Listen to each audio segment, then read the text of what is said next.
And I hope everybody's preparing for a great US Thanksgiving. I could see it in my calendar, basically 12 hours of calls. Everybody wants to get them done. So the Wednesday, Thursday, Friday, there are no calls. But I wanted to be able to give a bit of a tip, trick, and tactic for those that care or listen. And this is going to be around the power of newsletters. So if I look back at my experience with organic content marketing, my first experience was creating blogs 10 plus years ago.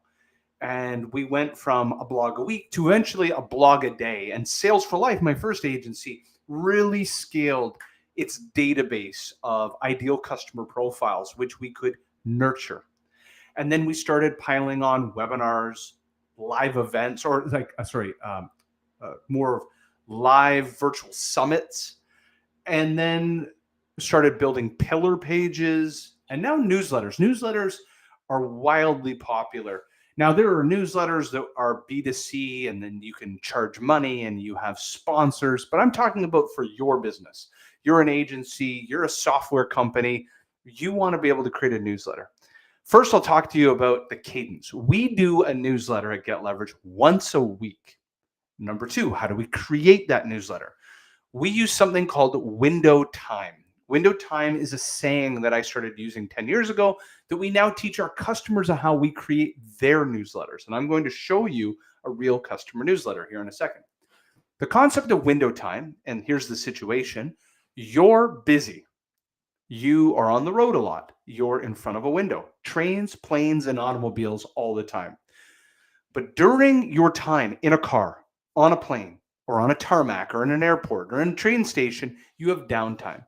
And you'll probably notice it's very similar to a shower where your mind starts to open up because you don't have all the cognitive distractions of call after call after call. You have time for your mind to relax. And that's when the best intellectual property comes. Now, that's when you want to utilize that time to jump on a call with a copywriter and to tell customer stories.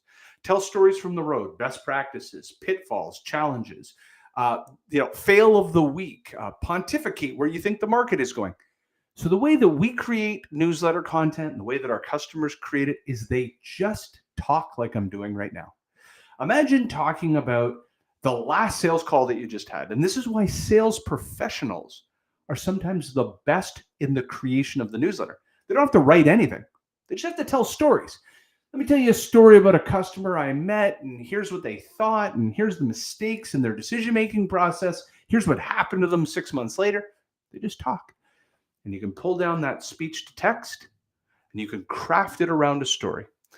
And this is why it's agnostic to the industry. Like I was on a call yesterday with a prospect, and they said, well, what industries are you great at writing newsletters for?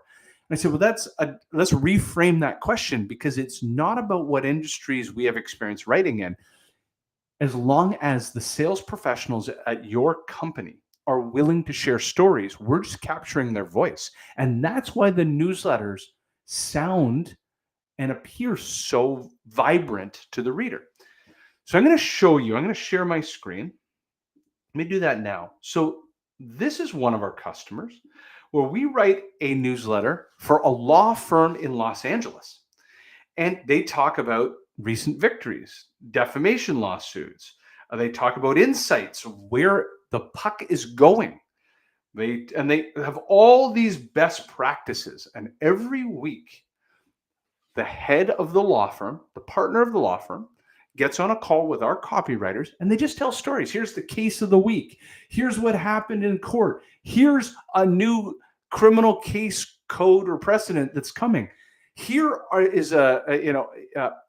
is where a law is about to be changed in the state of California. You need to be abreast of it. And this newsletter goes to customers. And why is this valuable? Number one, it instills confidence that you're keeping on top of intellectual property, best practices, and insights. We'll call that like qualitative. It's like a gut feel to your customers. Like, hey, I partner with them because they teach me things. But now the quantitative side.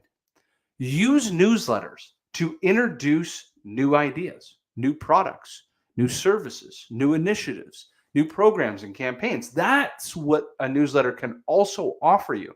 It's such a great way to every week you slip into your newsletter a little bit of a idea. Hey, we're building out this new capability, or we've got this new feature in our software.